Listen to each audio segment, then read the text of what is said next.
Today on DIY Writer, I have a legend. I have Cat Rambo with me today, and we're going to talk about all sorts of things, including, but what we're going to start off with is Rambo Academy for Wayward Writers. It's a critic club.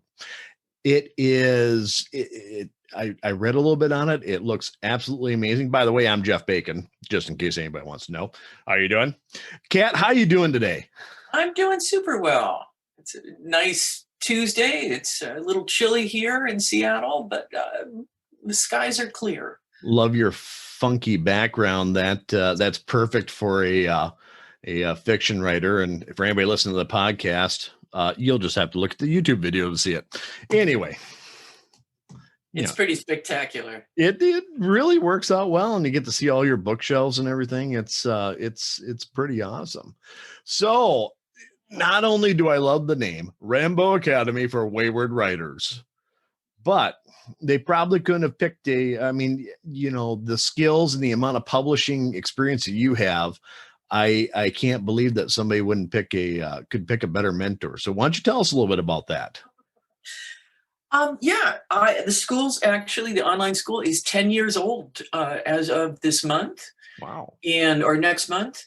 But I had been teaching a workshop for Bellevue College over near where I was living at the time. And I decided to take my act online, partially because I felt the discrepancy between my paycheck and the amount that they were charging the students was pretty considerable. So that's one of the things that I've done is I try to make sure that everybody gets, the teachers get the majority of the money when they teach for me. An author being taken advantage of, that's unheard of. I know. It's just crazy, man. It's crazy. Yeah. Well, and it's been so much fun because I started bringing in other people. I was lucky enough, I have Ann Leckie, who's done a couple of space operas here and there, is a friend of mine. And I said, please come teach a class on space opera. And she did. And I started asking some other folks to do it. Like Shannon McGuire is, I think, my most illustrious teacher, but it's been really fun. Very cool. For those of you who don't know, Kat writes sci-fi. She also writes fantasy. Actually, I think Kat writes just about everything. How many short stories do you have out? I have published over 200 short stories. Wow. I think we're climbing up towards 250. Yeah. Wow. I like writing short stories. So take me into the Wayward Writers Academy here. And I mean, what would a writer expect if they signed up? By the way, you need to charge more. I mean, seriously, Well, so it's sort of grown into this place where we've got 3 spaces, and we've got the live classes that are scheduled and happen usually on the weekends, and we've got the on-demand classes, and now we've got this virtual campus, a lot of which takes place on the Discord server, where there's I can see it on my desktop right now. They're talking away as they do. And then we do a lot of sessions via Zoom, like we do a daily co-working. Basically is a call like this, but with sometimes a couple of dozen people, and we're logging in and we all check in to say what we're doing, and then we work for half an hour, and we all pledge to avoid social media. That's an optional pledge, but it works well. And we do that 3 times and do that every day, which is a nice way to be productive. I'm sorry, how long does that last every day? It's 3 30-minute sprints. So it's basically around an hour and 45 minutes when you put in the check-ins. Sometimes people start talking a lot. Sometimes we've been known to go over just because people are getting chatty. Authors being chatty. That is really strange. I know. Only theirs. Yeah. It's because we hide out in our little rooms. And then when we see people, we're really excited. Yeah. Especially during quarantine times. It's like, oh my gosh, you want to talk to me? Yeah, I'm peopling. Yeah. Not only am I peopling, I'm studying you for my next character. But it's been really cool because over the course of 2020, I started doing these events, I think in early January or somewhere around then. but we have seen so many stories finished. We have seen a couple of books finished. And sometimes people bring other stuff. Somebody filed a patent while working. Somebody did their taxes. I mean, it's just really cool to see the friendships developing and just all the projects. What we do is when we go around and do the check-ins, if anybody has finished something, we all give them jazz hands. Oh. And something very encouraging about a big window full of jazz hands. Jazz hands. All right. That's it. So I take it you have a dancing background since you're doing jazz hands. No, I just like jazz hands. Oh, you just like jazz hands? Okay. Fair enough. So you have these online live classes on the weekends. What do you cover in those? Just general topics, or do you pick a topic and just hit it hard for the weekend? Or oh no, I try to make the classes each pretty specific. Okay. Because there's lots of classes out there that are like like how to write a story, and which is fine. That's totally cool. The hero's journey. That's it. The hero's journey. The 5 book stops. Yeah. Well, I just had like Henry Lean teaches a class that he was teaching for someone else, and I wanted to take it. So I said, "Come, Henry, teach it for me," which is using the I Ching to plot your story, which has been a really interesting class. Catherine Lundoff just did a class for me 2 days ago called Crimson Peaks and Menacing Mansions, How to Write Gothic Horror. And so the focus was on that. And that was the same weekend Jen Brozek did a class on writing for franchises. So if people are interested in finding work, writing for a specific game or movie or book or whatever, Jen talks about how you would get started doing that and how to do it. Yeah, so lots of the thing is, I schedule usually the classes that I want to take when I'm going after somebody else. And now, Cat Rambo, why would you want to take a class? Because you can always get better. I mean, I think that's one of the reasons I've gotten pretty good is I've spent 10 years of taking a number of classes and workshops and thinking about writing. So, yeah. I think that's a common feeling amongst authors. I mean, whether you're just starting out or even, some of the, I wouldn't say older, I'd say more experienced authors. Absolutely. Like Catherine's class that she did, actually, Jen, she's just got shortlisted for the British Fantasy Award. She's been shortlisted for the Hugo Award. She's got like 500 bajillion books, and she's teaching a class on writing franchises. And she's like, I want to come sit in on the Lundoff class because I'm about to write this shadow run, and I just want a kind of jolt of creativity and a sort of like getting a bunch of ideas for making my setting more horrific and more gothic. And it was great. I honestly, I've come to the opinion that you can't you've got to listen to other authors. You got to read other works. You've got to, you're always learning something. I mean, you read something, you're like, holy crap, I could do that. And, I mean, everybody's got these just amazing, things that pop out at you. And then every now and then you read something that's like, oh God, I hope I never do that. Yes. Yeah. To be a majority of my books is like, oh, what I do there. But anyway. No, you shouldn't. I tell my students, you shouldn't self-deprecate. So you should be like, my books are amazing. My life is based on self-deprecation. So okay. If I don't beat myself down enough, I get too much of an ego, and then I think and then all of a sudden I just stop. Coffee break. Anyway,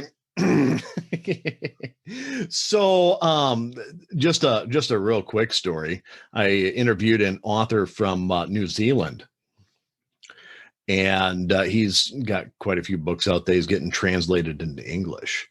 And he wanted me to mention an award that he was nominated for, and it's called the Bastard Award. It's like, do you really want me to say this? And it's like, yeah, that's fine. It's like, okay, this isn't English speaking. Oh, okay, whatever. Okay. And nominated for the Bastard Award, which I think I've been nominated 6 times in a row.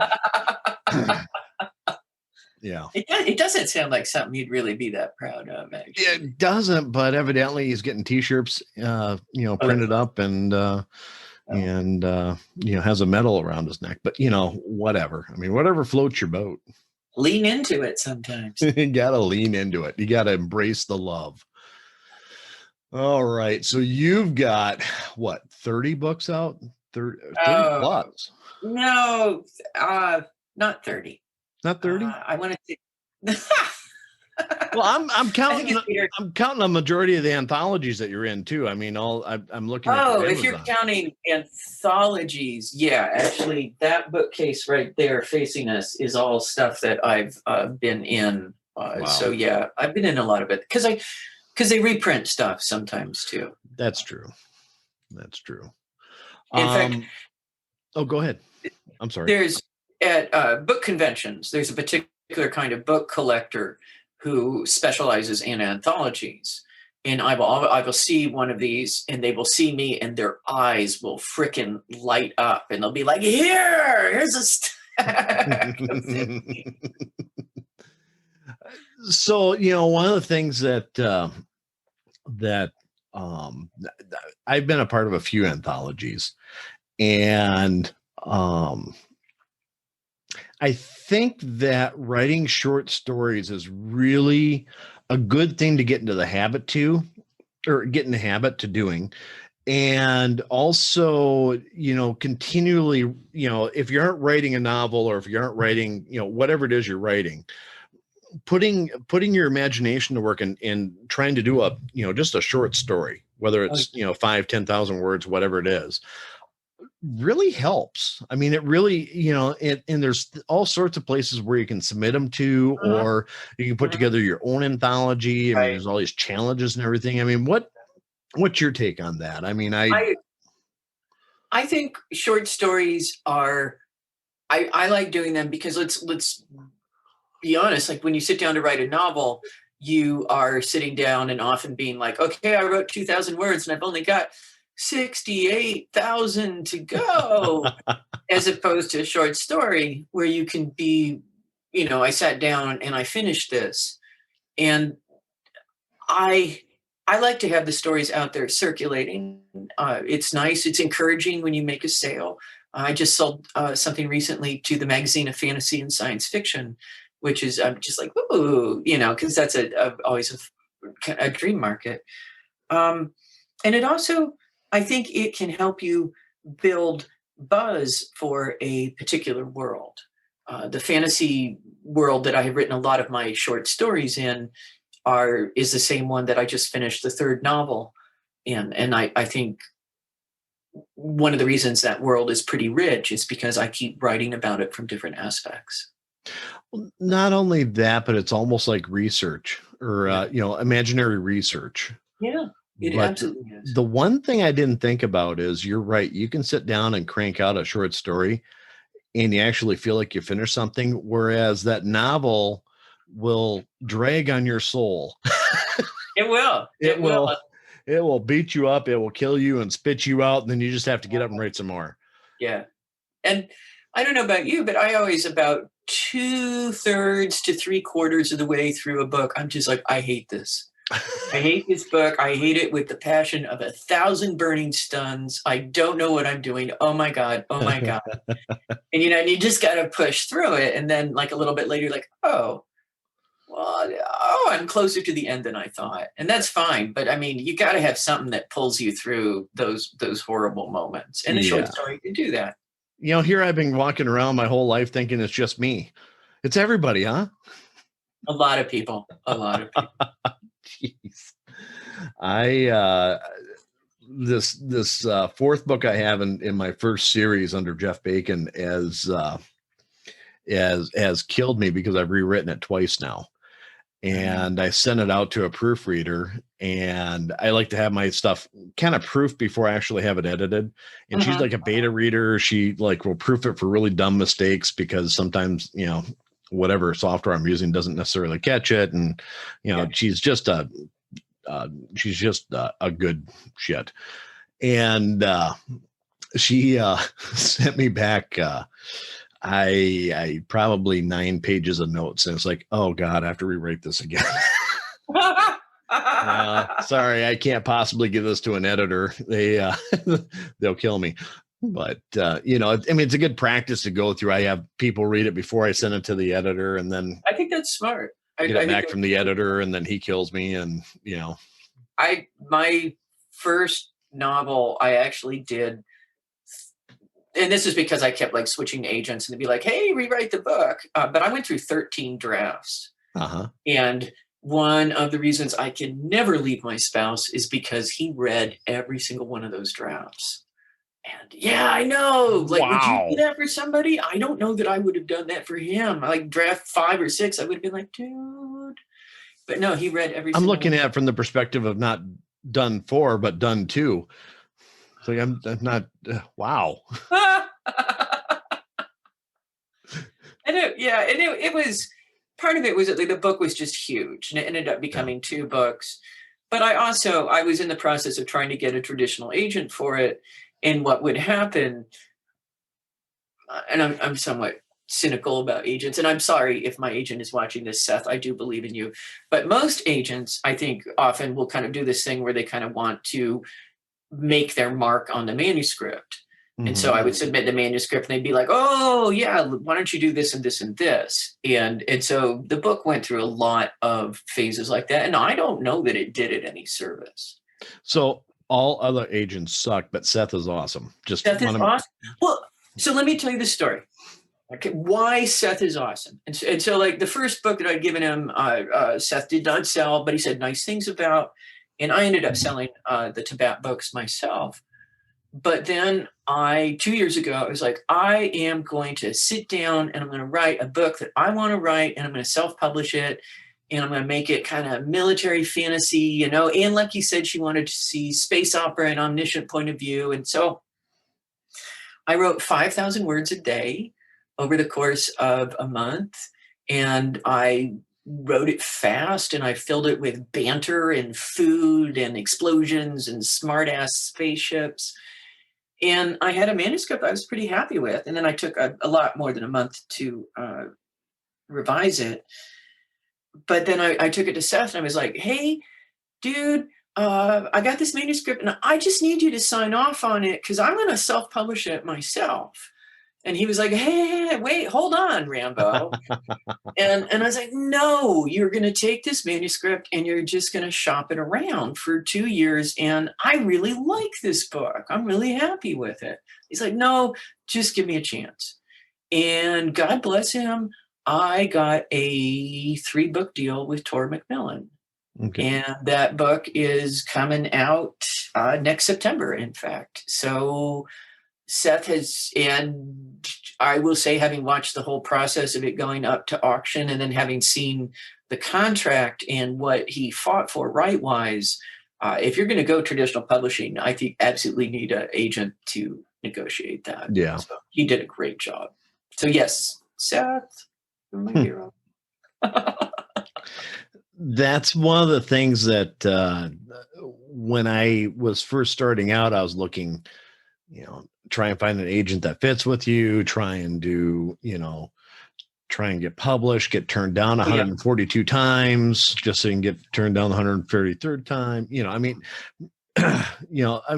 Tried all those things. And what I found was there's a lot of publishers out there that are not, they're not Macmillan, they're not Penguin, they're not anybody else, but okay, we'll for sure publish this book, but you need to give us a retainer of, because you're just starting out in fiction, of $15,000, and we'll go ahead and whoa. Yeah. That's when I ran and I got mad at the industry and said, you know what, screw it. I'm going to go ahead and publish my own crap and I'll just do everything, which I thought was really a good idea at the time. And nowadays it's like, okay, how much time do I have? Well, that's it. Mileage varies there. And I mean, part of the thing about publishing is that there's so many frickin' scammers out there that are like, yeah, just give us some money and we'll do X and Y. And if I might plug something, SFWA, the Science Fiction and Fantasy Writers of America, has a site called Writer Beware. And if somebody writes to you and makes an offer, or says, give me money or whatever, Writer Beware often has alerts on their website They're always happy to tell you whether something's on the up and up. But generally, if something seems too good to be true, it is too good to be true. If anybody tells you that you can be a best-selling author in 60 days, please run.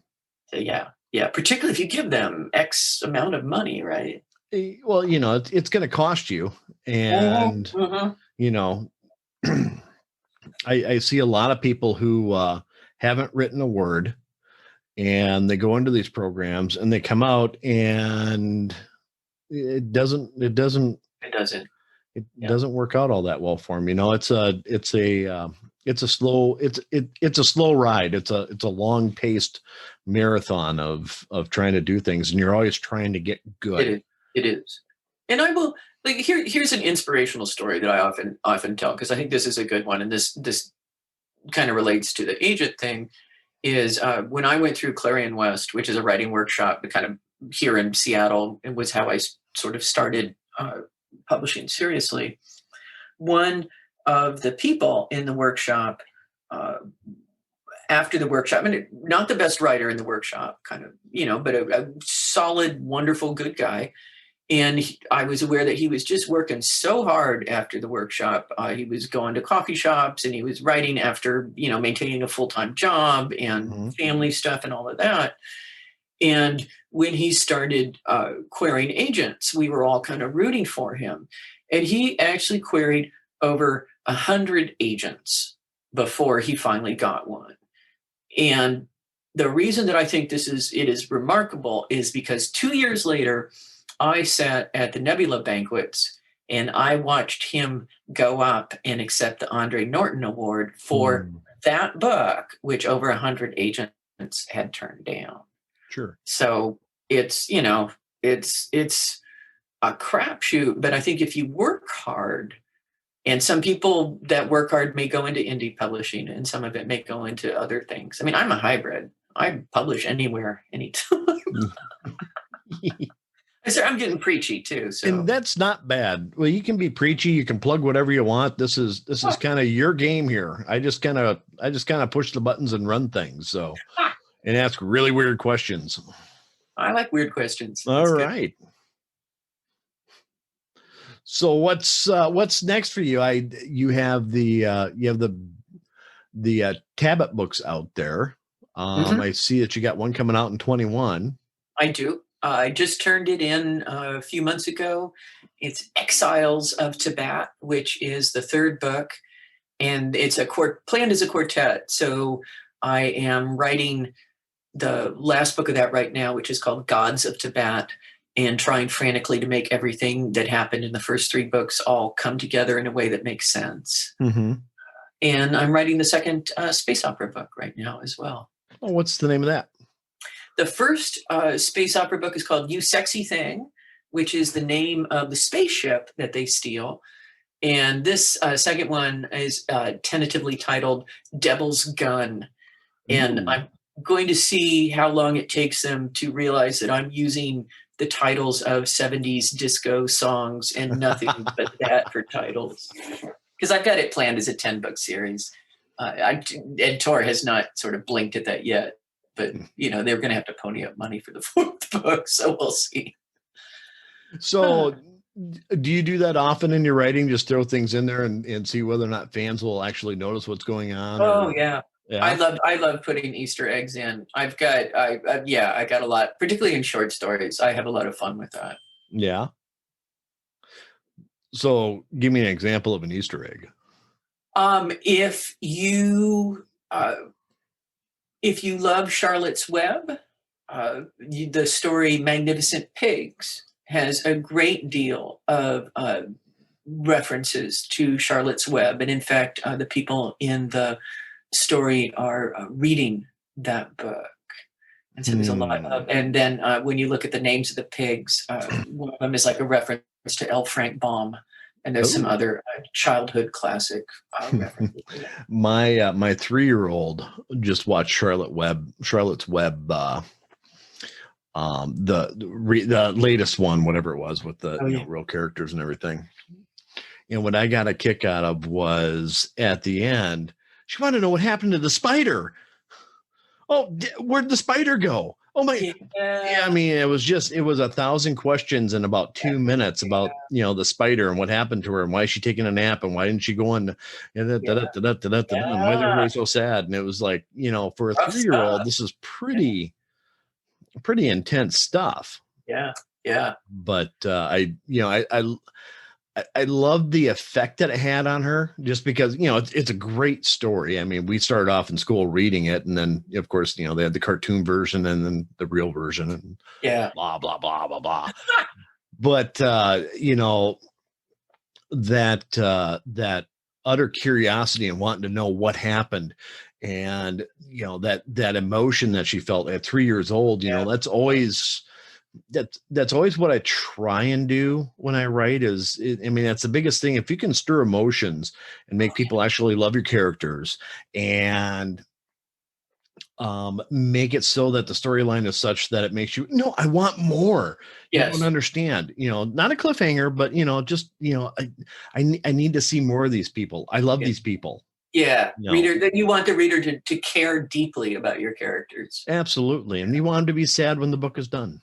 Oh God, yes. You want them to slow down. They're like, oh, it's the last chapter. Oh, every word. I'm just gonna salivate on every word. No, that's the good stuff. Yeah, yeah. We seem to be in tune with our coffee breaks. Yeah. That's so. Interesting. What other weird questions do you have? I want to explore this. You and me teaming up for a Bacon and Rambo combo. I really think Bacon and Rambo sounds like sounds delicious. I don't know what they do, but it would be delicious. It would be delicious. They just buy it because of the names. Who knows? That's it. Just Bacon and Rambo t-shirts and just like no idea what the product is, right? Bacon and Rambo. Stay tuned. TBD, to be determined. To be determined. Yeah. It'll be good or be bad. We don't know, but it will be something. That's it. And it'll be entertaining. No Absolutely. Absolutely. So what else is going on in your world? You had talked about your academy, which again is something that the more I didn't know about it, I'm sorry, but the more I read on it, and if you're interested, you can go to kittywampus.net and read all about it. But it sounds like it's really, truly just a workshop of authors. I mean, it sounds awesome. So those online classes that you give on the weekends, do you charge for those? Oh, yeah. Well, I mean, sorry. Oh, yeah. I do, but I also, every class has 3 scholarships in it, or 3 free slots, which are called the Plunkett slots. And I feel very strongly that one of the tenets of fantasy and science fiction is that you pay stuff forward. So it's very important to me that. Absolutely. And people take advantage of them, which I think is delightful. It's really cool because I get people from all over the world. I have Australians, I have Croatians, and people from Nigeria. It's just really cool. The thing about it is it's all about the creativity, and if somebody's going to take advantage of it, okay, but it's not like it's the only class. It's not like it's the only, but I did see that on your website, and I love that part of it, to where, if you can give me a sob story, I'll give you a free spot. Well, I mean, I think that 2 things. I mean, one is that science fiction has kind of had some economic barriers to new writers, and particularly the convention system, with the membership fees and that sort of thing. And so I think it's important to encourage new voices in the field by, extending a hand as much as possible.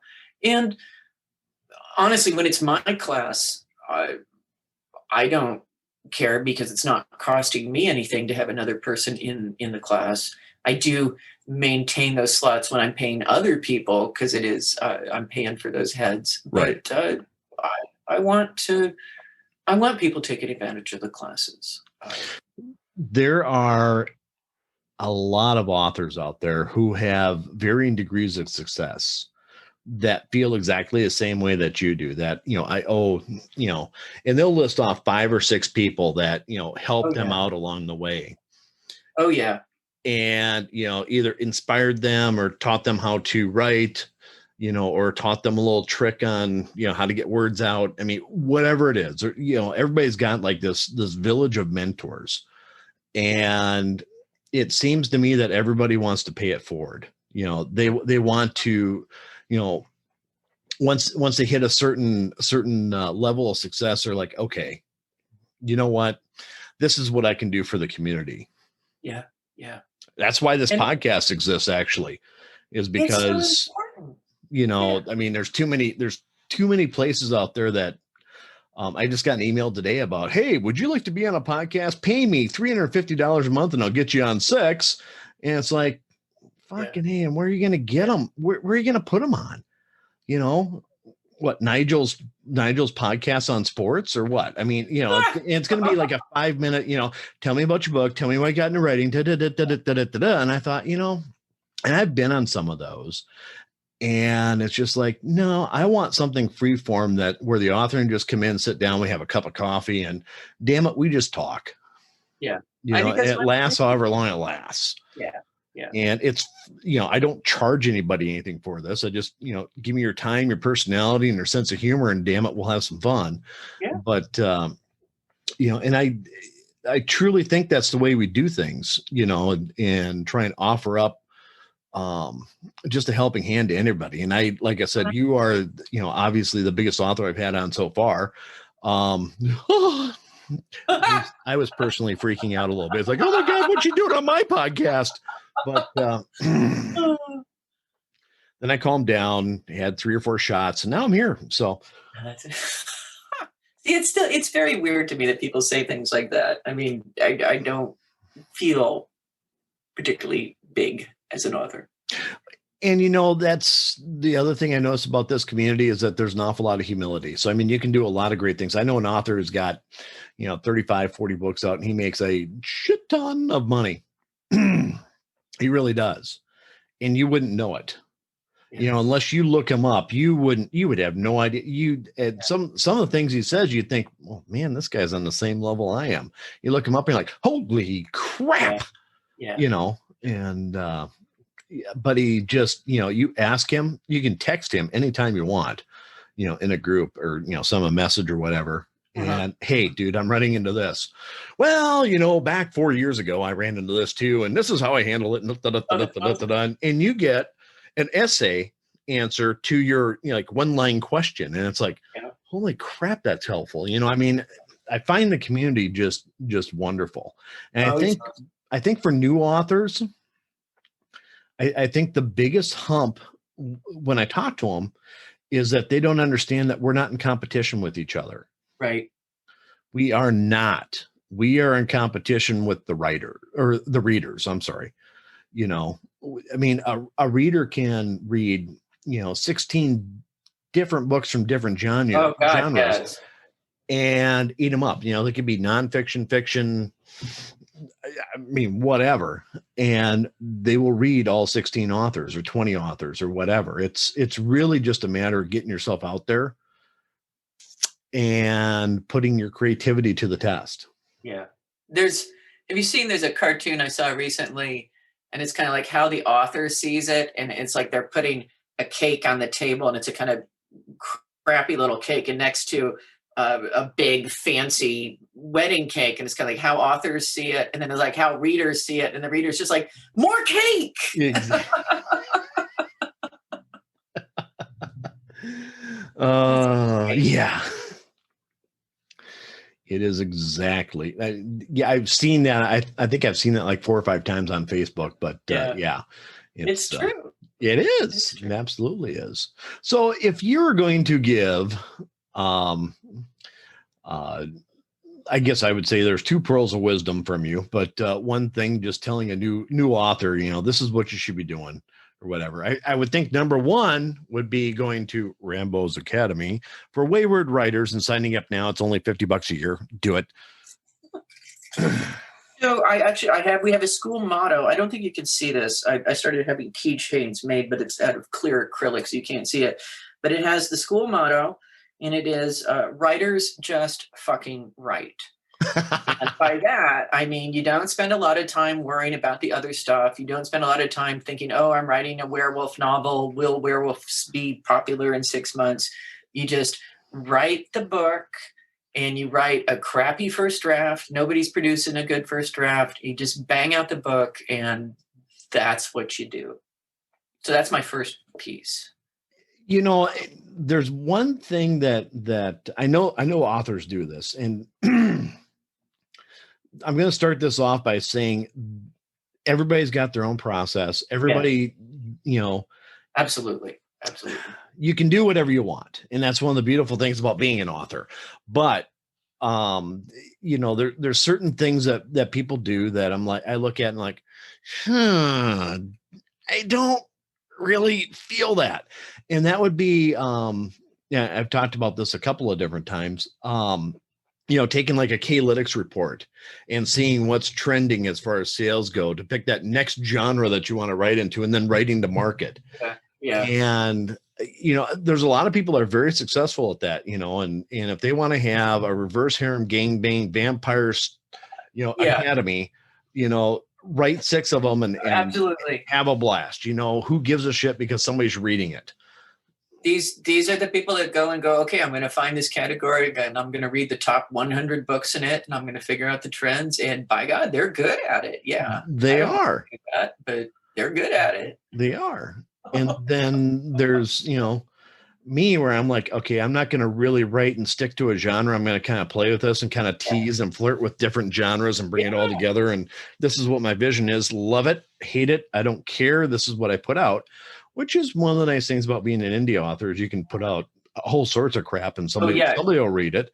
You know, maybe not all the people, but you can do much more experimental stuff, right? You can because I have a good friend that just released a book. She talks to ashes. I'm sorry, and Rachel, if you're listening to this, I'm sorry, I might have butchered, but it is a beautiful book about a child that's born with epilepsy, and every time she has an epileptic seizure, her hair turns white, flowers die, you know, the family cat died, and she gets given up for adoption, you know, and the story goes on. But the book blurb is just wonderful. She shopped that around, and it's supposed to be a YA book. Oh God. And the publishers wouldn't take it because there wasn't a teenager in every chapter. It's like, you got to be kidding me. I mean, I've got this book and I started reading it. It's like, okay, whoever passed up on this, I hope they read this book and just like cry. Yeah. Because they really should. Yeah. You know, I have a friend that wrote a just absolutely fabulous book, and every editor was like, oh, I love this book. And then it got turned down by the publishers because the marketing departments were like, we don't know how to market this. Yeah. That's kind of what they get paid for. You would think. You'd think they, you know, come up with new shit, and your marketing department has some sort of creativity going on. All of a sudden, hey, I know what I should do, but no, I can't. She indie publish it then, or?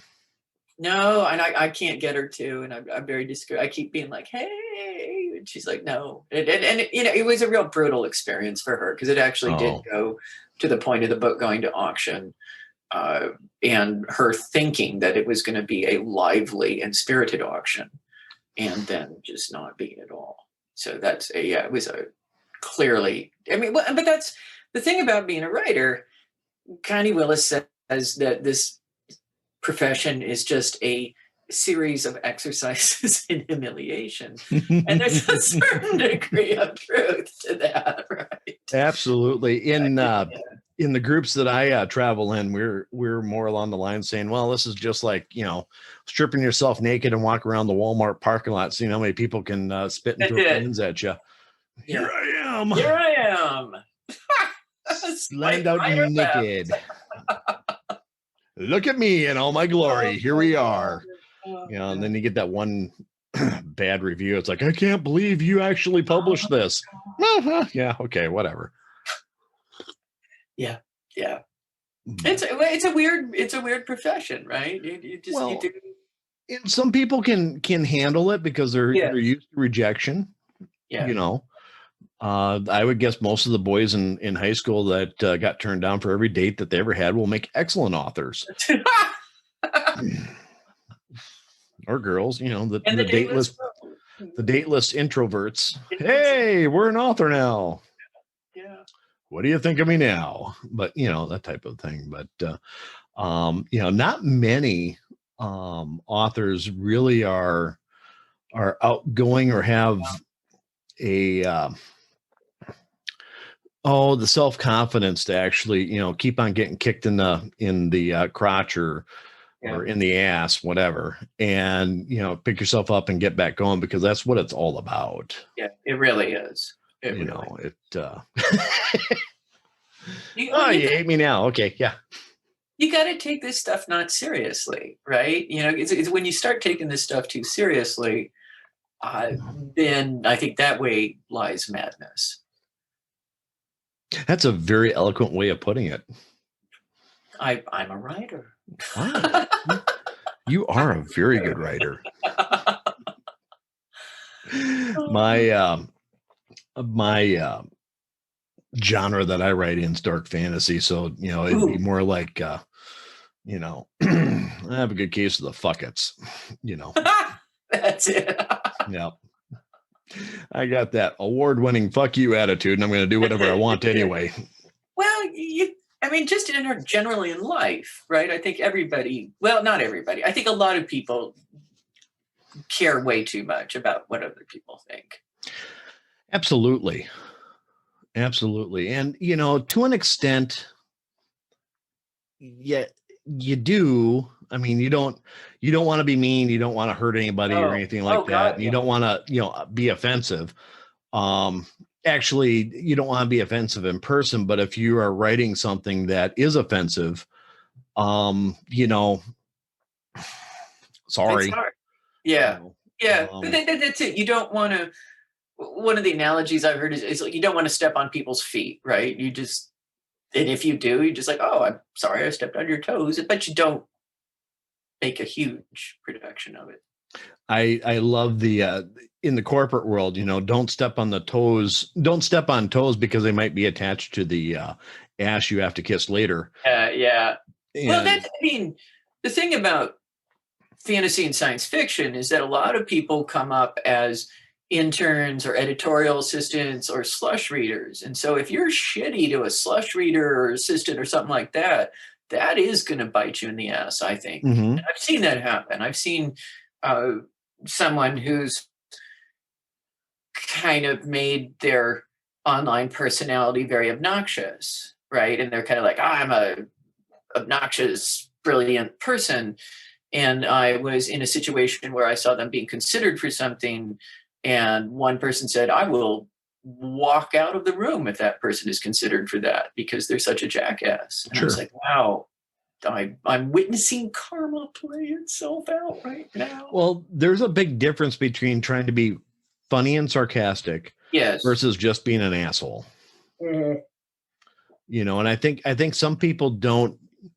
Sometimes there's a very fine line between one and the other. Yes. But I don't think that a lot of people understand that. Yeah. Yeah. You know, there's a delineation there that you need to understand when you're online, that, you know, it can go from being funny to, oh, you're a raging, flaming asshole real quick. Yes. Well, and nowadays we've got, you know, like text and Facebook and Twitter, and there is not a nuanced set of tags for body language or tone or anything like that. And so a lot of times people read into it whatever they're kind of, you know, the mirror they're looking into shows their particular attitude. Exactly. And also, sometimes you have to be a little careful about what you tweet. Yeah. Oh, you always have to be. You have to be. I mean, here's the thing is like when I am super angry or super pissed off or just in a frothing fury or whatever, I don't go to social media then. I go for a walk, and I don't reply to emails because I think that things said in anger just are not as well reasoned and considered. And I have said things in anger. And because I am a writer, I am capable of crafting a statement that can really hurt somebody badly. Sure. Because particularly if I know their insecurities. And it's shitty to do that to somebody and realize that you did it because you were angry. So yeah, I think, and God, there's enough anger there already. We need more sort of calm, reasoned voices. Well, I mean, how many times, I don't know if this has happened to you. It's definitely happened to me, where I'll put something out there that I think is ironic. Oh, and somebody misreads it. And somebody said, "Are you talking about me?" It's like, no. Yeah. And I had no idea you're going through that. Let's talk about this a little bit. And of course, they don't call you. They don't text you. They put that on the actual post, and it's like, I think you want to delete that. Yeah. Or maybe I will, because it's if you need to talk to somebody, let me know. But on the other hand, this had nothing to do with you, and I had no idea. I have no idea what you're going through. Sorry. And that's the thing about like when people do like subtweets or that sort of thing, is that the person that they're tweeting about is never the person that reads it. No. And it's everybody else that's reading it and going, oh, they're tweeting about me when they're talking about this jackass. And yep. I actually had somebody, I tweeted something passive aggressive. This is a number of months ago. And it was about somebody who'd kind of ghosted me. And I shouldn't have tweeted it. And then I noticed 2 weeks later, somebody else had blocked me. And I'm just like, what? And I went back and I thought, oh, they thought I was talking about them.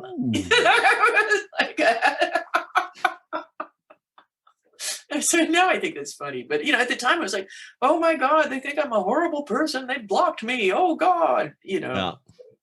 Isn't it amazing? I almost think it's worse being blocked on social media internally than it is to have the phone hung up on you. Uh-huh. It is. Well, I mean, it's such a.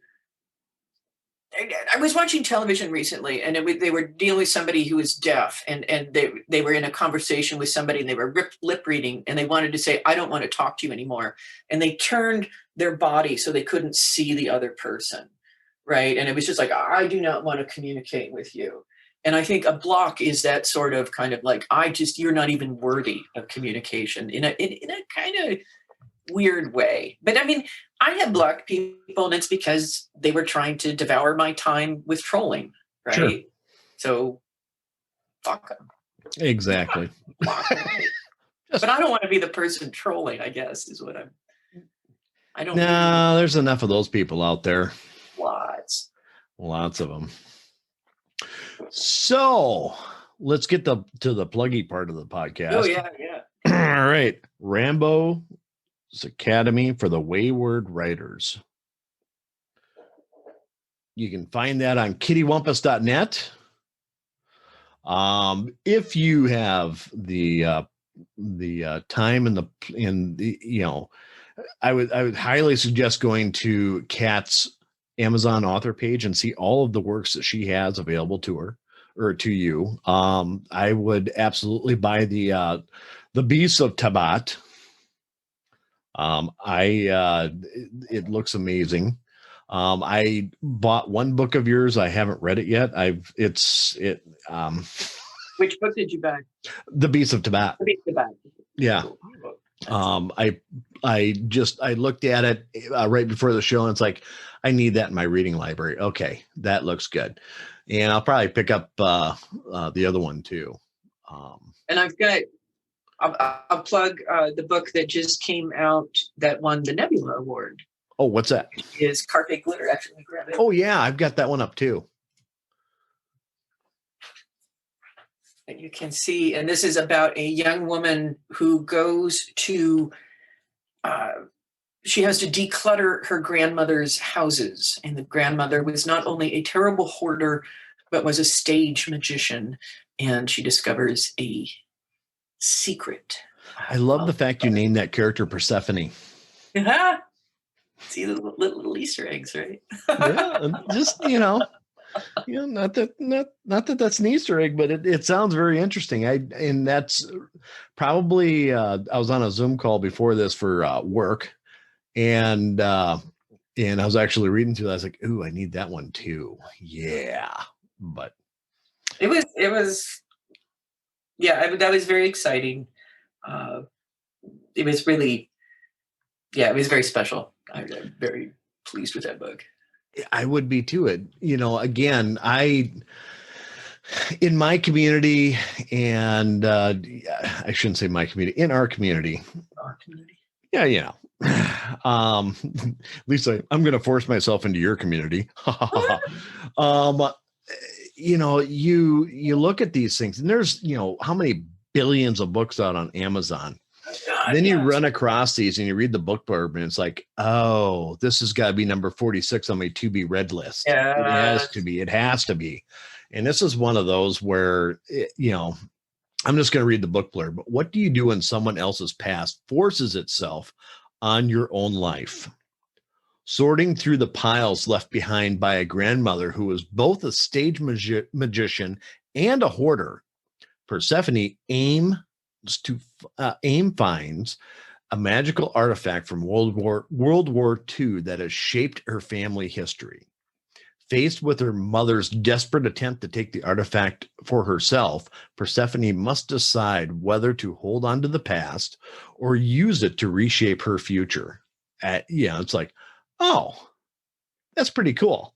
This was a fun one to write. I really had a lot of fun with that. Yeah, it's a quick read. I mean, it's 48 pages, but it's a quick read. Yeah. And it like I said, it looks like something right up my alley. And who better to take little tidbits of information from than Cat Rambo? Well, any more tidbits I can give you? We have been talking for almost an hour now, I think. Have we really? Oh, that doggone timer. I tell you what, it never goes off on time. Anyway, I don't know. Do you have anything else to say? I mean, anything that you want to, young, inspiring writers or old ones that are trying to learn new tricks? I mean, what you got for me? Oh, I think it's really important right now to be writing stories that are hopeful and to be writing stories that are about the world getting better, that are about kind of how to make the world better. One of the classes that I teach is on a genre called hope punk, which is not a name that I invented, but is a kind of, it is, there was cyberpunk, there was steampunk, solar punk, Sure. And now hope punk, which is very much families of choice and community and people working together. My space opera is very much hope punk. And I hope writers will write more stories like that so I can read them. I mean, that's why I help other writers. I'm just like, it's in my own interest, right? So they absolutely. It gives you more, gives you more research material. I just had one of the students that just took my short story workshop. She just had a story appear in Apparition Lit, and it was the story that she workshopped during the class. So cool. It's really cool to have people whose successes I can rejoice in. And that's probably an internal feeling that you really can't share, but helping somebody, especially in this industry where there are so many people that will help themselves to your checkbook instead of actually helping you. Yes. I mean, in just the amount of gratitude that they have for somebody, number one, thank God you helped me. Number two, thank God you didn't screw me. Oh God. Yeah. It's just, the never ending bucket of expenses that you have in the first place without being, having a charlatan come up and take your hard-earned money for nothing. But it is, it's wonderful. It really is, and you hope that at some point in time, when they're up there grabbing the bastard award or whatever it is, that, you know what? That bastard helped me. Bastard of the year. Bastard of the year. I couldn't have done this without my main bastard, Jeff Bacon. Yeah. whatever. But anyway, I think with that, we will close this out. This is Jeff Bacon on the DI Writer. Jeez, I can't even talk. DI Writer podcast with the wonderful Cat Rambo. And we're going to punch it one more time with the Rambo Academy for Wayward Writers. Sign up now. It's $50. Please. You need to, no matter where you are and what stage of life you're in, as far as your author career, it doesn't hurt to collaborate and get some more information. Absolutely. All right. Thank you, Jeff. With that, we're going to say goodbye. I hope you all have a great night, day, morning, or whenever you listen to this. Things are just going fantastic for you. Bye.